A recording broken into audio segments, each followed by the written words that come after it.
Thank you. It's the end of this session, and what a contrast with the beginning, Mr. Speaker. Back in July 2024, those benches were full of sycophantic questions from adoring new MPs. Yesterday, the Prime Minister was reduced to begging those same MPs to save his own skin. Mr. Speaker, he's broken his promise to grow the economy. The only thing that's grown is the welfare bill. The only thing that's grown is the welfare bill. So can the Prime Minister tell us, how many more people are out of work and claiming universal credit since he took office? Prime Minister. Mr. Speaker, she talks about what we've done in relation to raising people out of work. We have the youth guarantee that we put in place for young people. We've raised the national minimum wage thanks to our Chancellor. We've helped young people into work by cutting NHS waiting lists thanks to the work of the Health Secretary. We put more police on the streets thanks to the work of the Home Secretary, and we've cut energy bills for young people thanks to the work of the Energy. I am very proud of what this Labour government has delivered in the first session of this Parliament. Mr. Speaker, the Prime Minister doesn't want to say how many more people, in fact, are out of work and claiming universal credit since he took office. Perhaps he doesn't know. So let me tell him. The number is 1.5 million people. That is the entire population of Leeds, Cardiff and Edinburgh put together. Hard-working people are being taxed more and more to pay for a ballooning benefits bill. So can the Prime Minister tell us why, on his watch, for the first time ever, we are now spending more on welfare than we earn in income tax? Prime Minister. Mr. Speaker, the welfare system she complains of is the one they put in place, Mr. Speaker. And, Mr. Speaker, we are reforming it to improve it. And what did they do when we put that forward? They voted to keep the same broken welfare system. Mr. Speaker, that answer was as honest as his reason for sacking Ollie Robbins. Perhaps he'd like to apologise for that right now. Mr. Speaker, talking about more defence spending is not the same as giving more money for defence. He has been in office for nearly 2 years, Mr. Speaker. What he does have, he's got a welfare plan until 2031, but he's not produced a defence investment plan. We have gone backwards on defence under him because we are borrowing to pay for welfare. Yesterday, we learned that the cost of government borrowing is now the highest in 2 decades. That's under him. Instead of getting a grip on the economy, the Chancellor is briefing out rent controls to curry favour with left-wing backbenchers. This is not a serious way to run the economy. It is time the Prime Minister gives her an easier job. So will he listen to businesses, listen to the country and reshuffle the Chancellor? Mr. Speaker, at the spring statement, the Chancellor was very proud to say inflation was down to 3% and falling, 6 interest rates in a cut. We've seen the growth figures for the early part of this year. And she says, well, the cost of borrowing's gone up. Yes, because there's a conflict in Iran. And what did she want to do? What did she want to do when I said we wouldn't be dragged into that war because I thought through the consequences, including the economic consequences? What did she do? She said we should jump in with both feet without regard to the consequences. She can't complain now about the implications. Mr. Speaker, I didn't hear him say he's not reshuffling the Chancellor. It sounds like she's toast. Isn't the real reason the Prime Minister can't cut welfare that he squandered all his political capital saving his own skin? Mr. Speaker, she talks about political games. That's what she was doing yesterday. This House considered our motion and rejected it decisively because everyone saw it for what it was. Mr. Speaker, I think the whole country is sick of this man's tone-deaf, pompous moralising.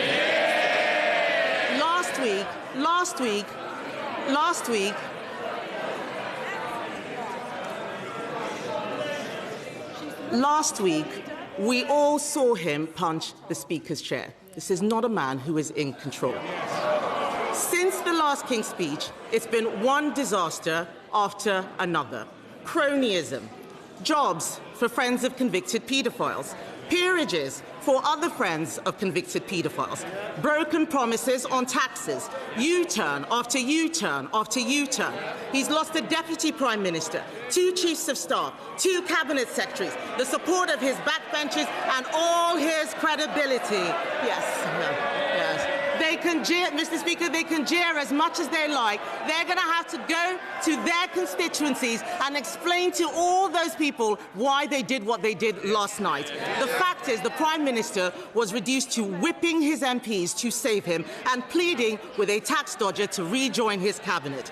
How much longer do we all have to put up with his shambles? Mr. Speaker, I changed my party and I won a general election. She's changed her party, Mr. Speaker, because when I became leader of my party, their party was 3 times the size it is now. She's changed it. It's now even smaller than when she started at leader, because half of them are up there. And, Mr. Speaker, the stunt they played yesterday because they don't like what we're delivering. More rights at work, more security for renters, lifting 500,000 children out of poverty. That's our mandate, that's our mission, and nothing's going to hold us back. Liberal Democrats. Thank you, Mr. Speaker. Yesterday, we heard Christian Turner, Peter Mandelson's replacement as US Ambassador, say that the only country Trump has a special relationship with is Israel, that the Prime Minister's job is in danger after next week's elections, and that in the US, Jeffrey Epstein's associates have evaded responsibility for their actions. The Prime Minister has had to fire 1 US ambassador for lying. Does he fear he'll now have to fire a second one for telling the truth? Prime Minister. Mr. Speaker, given what I've had thrown at me in the last 2 weeks by all the opposition parties, that's the least of my problems. But, Mr. Speaker, I know he likes stunts, but I was surprised he joined in the one yesterday, because his own business spokesman said last week, satisfied I had not misled the House. He, of course, his opening position was it was inconceivable that officials would give clearance to Mandelson and not tell ministers it was against the UK SV recommendation. That's what he said, and it didn't happen. I expect frivolous accusations from the Leader of the Opposition. Clearly, I was wrong to expect anything better than from the man in the wetsuit.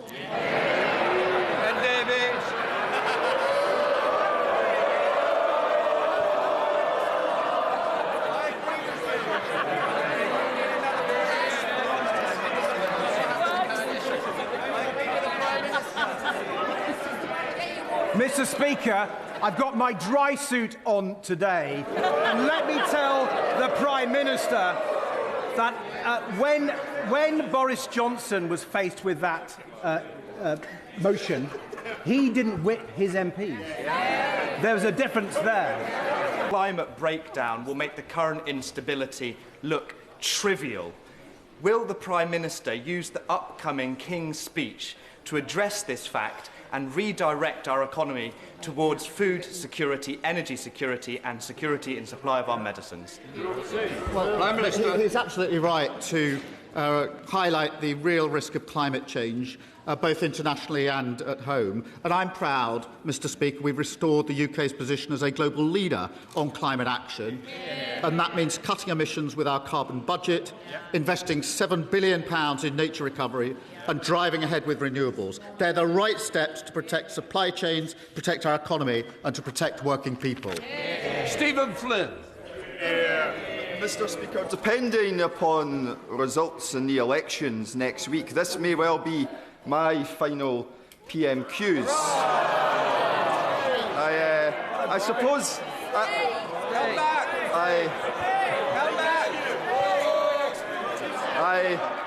I suppose, Mr. Speaker, the same is perhaps true for the Prime Minister as well.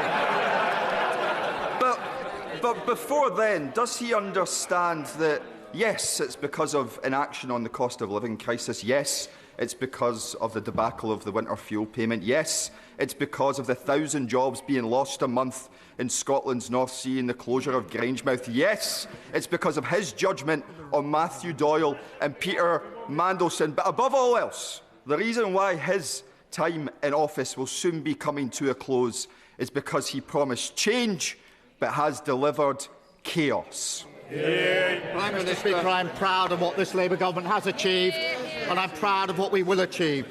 If it is his last session here, let's reflect on his great achievements in Westminster. He kicked out his predecessor and then lost 39 MPs at the next election. I hope he can keep up that record in Holyrood next week. Speaker, in an earlier answer, the Prime Minister made clear that he understands that global uncertainty makes national economic resilience ever more important, and that energy security and food security are central to that. So why is policy making one the enemy of the other? As the 12% of our most fertile, productive land, the food we need to feed the nation, is being eaten up by giant industrial developments, pylons with accompanying infrastructure and huge solar developments. Will the Prime Minister meet me and colleagues that feel similarly? Because by corroding Britain's food security now, we risk compromising our nation's future. Well, it's right to raise food security, and obviously that is one of the resiliences that we need in this country and we need to protect in this country. But we also do need to move to secure independence of energy. Because one thing that is making life so much harder for all of those in the food sector is that their energy prices go up every time an international conflict affects the prices here. By getting energy independence, which requires the infrastructure, we can protect them from that and therefore make them more resilient.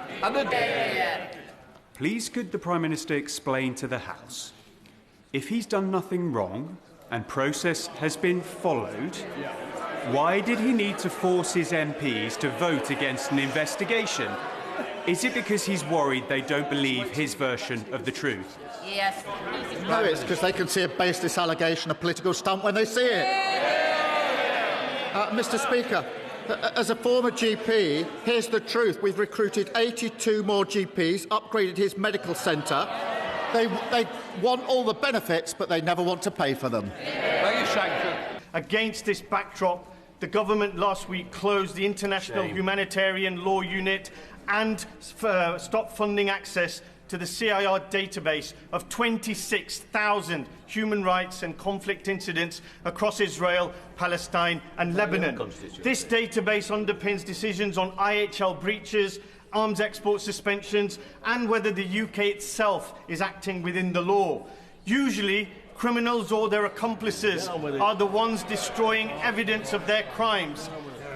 Instead, not a human rights lawyer or a government apparently committed to upholding international law. So my question is simple. Prime Minister, Sir, you've taken far too long, Prime Minister. Mr. Speaker, let me reassure the House that the work of the International Law Unit has not ended. It will simply be done by a different team under a restructure. We will, of course, continue to monitor international humanitarian law in Gaza and elsewhere and invest in conflict prevention and resolution.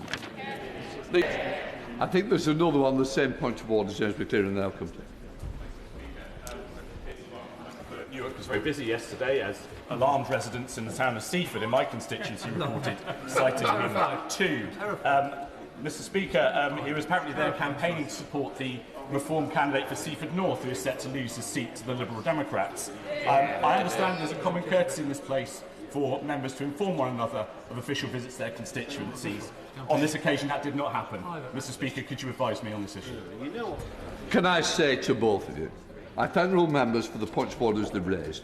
Have I reminded the House on numerous occasions, members must notify their colleagues if they intend to visit another member's constituency, except for purely private purposes. I expect members on all sides of the House to show that courtesy to their colleagues, whether the front bench or not. It is courtesy. I expect it to be done that way. Those members who have failed to do so, I do hope they will apologise to the members concerned. It's election fever time. We don't need any more of it. So please, carry out the courtesy of this House. Dame Chiamwara. Thank you, Mr. Speaker. The Leader of the Opposition, who's not in her place, said that 1.5 million extra people were on universal credit. Now, she will know that this is a deeply misleading number because it is largely a consequence of the transition from legacy systems to universal credit. And her background is in IT. She should know how it works. In fact, more people are in work now than under the Tories. So given... I'm not quite sure it's a point of order for me because... No, let me finish. It'll be easier for both of us. It's a political judgment that you were correcting the record on to try and say, if somebody inadvertently has misled the House, it is for them to correct the record, not for me. And I certainly don't want to reopen the questions that we've just closed. So thank you for making it and bringing it to the attention of the House, and now it will be in Hansard. A point of order. Thank you, Mr. Speaker. How do I gain your advice from a point of order that actually is inadvertently misleading what the Leader of the Opposition said? Where the Leader of the... And that's the danger of what I started. Can I just say, that's the problem. We've had some very serious points of order. Let's leave it with the serious points of order.